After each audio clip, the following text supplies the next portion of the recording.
October 2020, we made history at the Southmorton Boxing Club by staging the world's first behind-closed-doors white-collar boxing show. We got over 10,000 views on the night across 103 countries.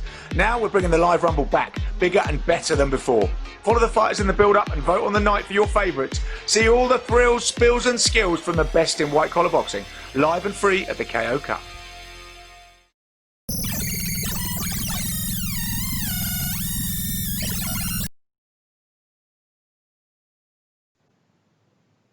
Okay, Peter, so just wanted to talk specifically about the Joyce Dubois fight at the weekend, how that played out. And then more importantly today, I want to talk about the aftermath for both fighters and where they go, particularly Joe Joyce. So obviously recapping on the fight, funny enough, we did pick it exactly right. It would be a Joyce stoppage kind of after round 9.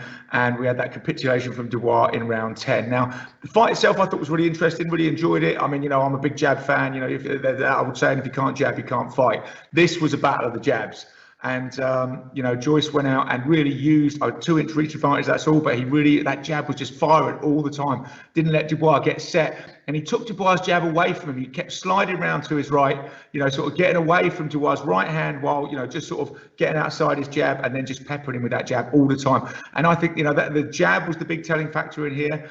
And it was also the experience, I think, of Joyce.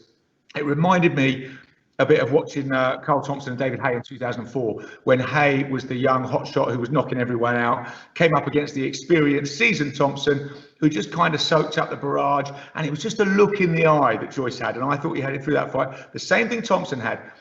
Haye was hitting him with those big bombs, and Thompson was just like, do you know what? You're just a kid to me. And it just seemed to be like unimpressed. And I think that kind of broke Haye's heart. And obviously, in that fight, Thompson went on to win in the 5th round after Haye had thrown the kitchen sink at him and then got very tired. Thompson then just turned it on and took him out. And I think obviously a slightly different play out with this fight. But the same thing, Joyce just didn't seem bothered by those punches from Dubois. It didn't change his reaction. And that was the thing with Dubois. Unfortunately, with these young guys who bomb these guys out, everybody he's been in with goes back away from him because he's so dangerous, he's so strong, and he's so powerful with those punches, so they back off. Obviously, Joyce didn't back off. The first thing he did was come out and push Dubois back with that jab, a bit like Fury did against Wilder. And I think that maybe, slightly unsettled Dubois. And then, of course, he was hitting him with those shots, with those magnificent shots, connecting flush. And Joyce didn't even look bothered. He didn't stagger. He didn't change his tactics. He was just like, right, okay, like I say, you're just a kid to me.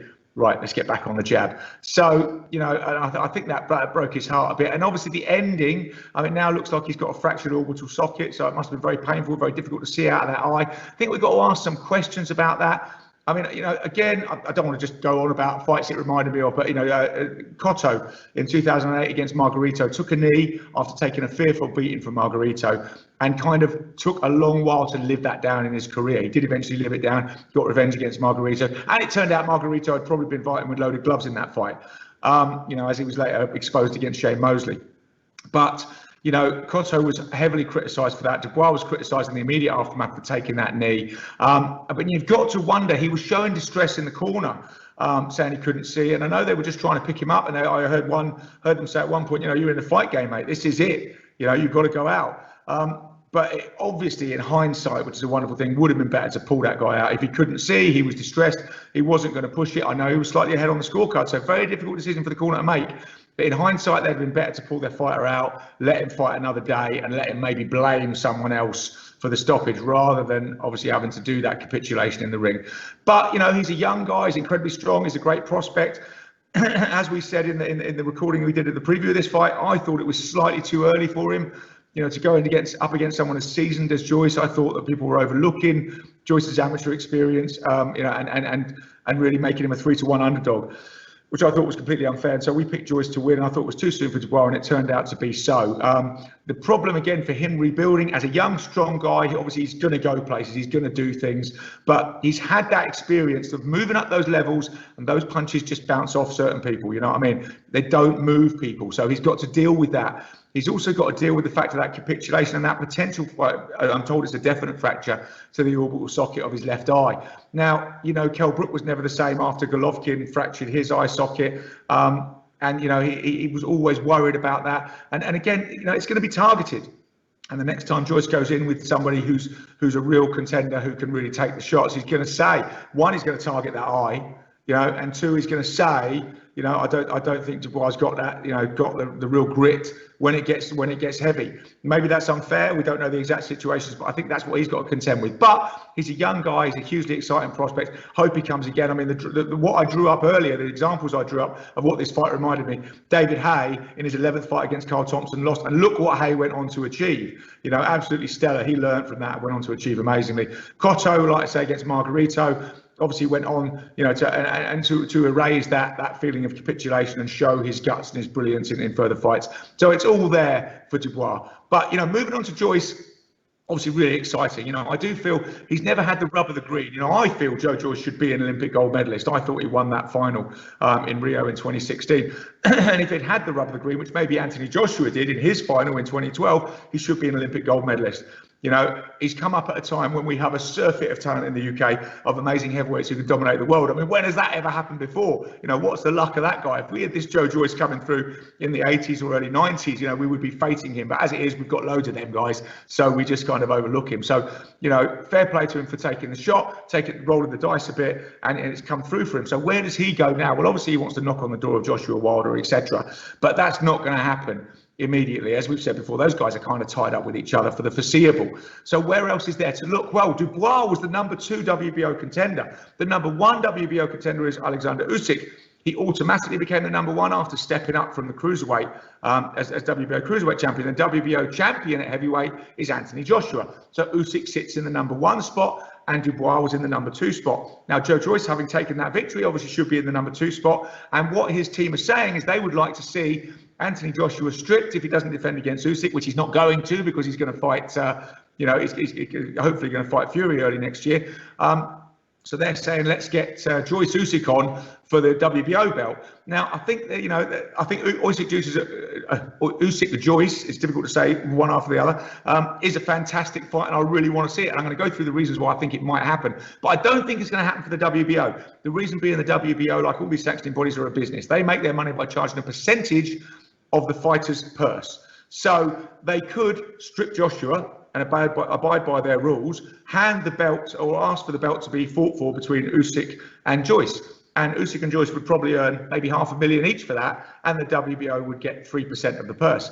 Joshua looks like he's heading into a mega clash with Fury early next year, where his purse is going to be 50, 60 million, and they could get 3% of that. So what are you going to do? They're going to hang on. And if anybody says, oh, no, that's the WBO's rules, look at the perennial number 1 contender, Dylan White, you know what I mean? And, never got defended against by Wilder. So they're going to look where the money is. So I don't see that happening. But I think this is a great fight for both guys. If they want to stay active and they want to stay relevant, I think it's attractive for both guys. Obviously, Joyce would love to fight Usyk. It's a step up for him, would make him the WBO number 1 mandatory. It's another big name on his record. He's in a hurry. He's 35 years old. He wants to get on, and Usyk would be a great name. They do have history. They fought in 2013 when Joyce was part of the Lionhearts team. So, and he lost on points to Usyk in that fight, but it was a close fight. It was, it was a really good fight. I mean, as we would have thought, Usyk used his fleet of foot and his speed to kind of outwit Joyce. And in his stellar amateur career, and he was much more experienced at that time, although obviously a slightly smaller guy. But so they do have that history. But you'd fancy that again. I mean, Joyce was in no way outclassed. So, and now, it's a bit different. I mean, Joyce is bigger. Again, he's a bit more experienced on the pro stage. So, that would be a great fight for him and a great fight to take.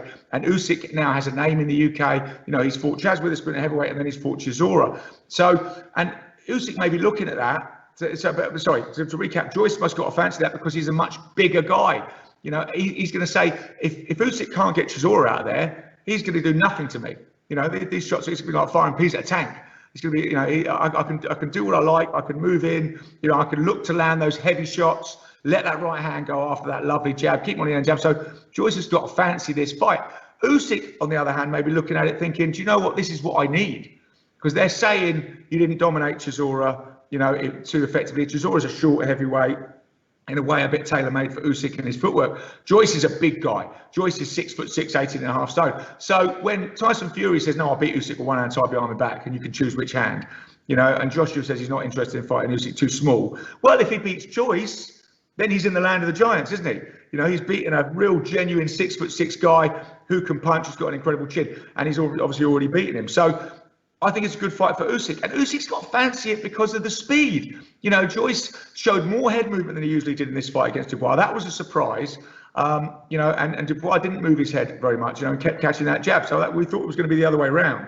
But, you know, he isn't the fastest of punchers. We've talked about a load of his attributes, Joyce, but he isn't that fast, whereas Usyk is very fast. So he may well fancy that. He may well think, look, I can outbox this guy easy for 12 rounds. I can stake my claim, like I say, move it to the land of the giants, show I can deal with these guys of Joshua's stature. And, you know, and that will cement the idea that I should then fight Joshua, another 6'6" guy. So I think the fight makes sense for both guys. I don't think it's going to be for the WBO belt, but I just really hope they can get it on. I don't really see a lot that's as attractive to the fans, has the name recognition out there. They both want to get on. They both want to move on quickly. You know, Father Time is knocking at both of their doors, as it's not a Daniel Dubois. So they need these slightly risky fights, and this is a perfect fight. You know, they fought in the amateurs. They know each other. Joyce has moved on. Usyk's moved on. You know, I think the victory would mean a lot for Usyk to prove that he can deal with the big guys. The victory would mean a lot for Joyce that he can beat the name guys, not just the guy coming up. So there's a lot on the table, and it's winner takes all. So let's just hope they get it on and, you know, take the gamble. And you know what, with these guys, I think they will. So I'm really looking for Joyce Usyk next year to cement themselves as the #1 contender.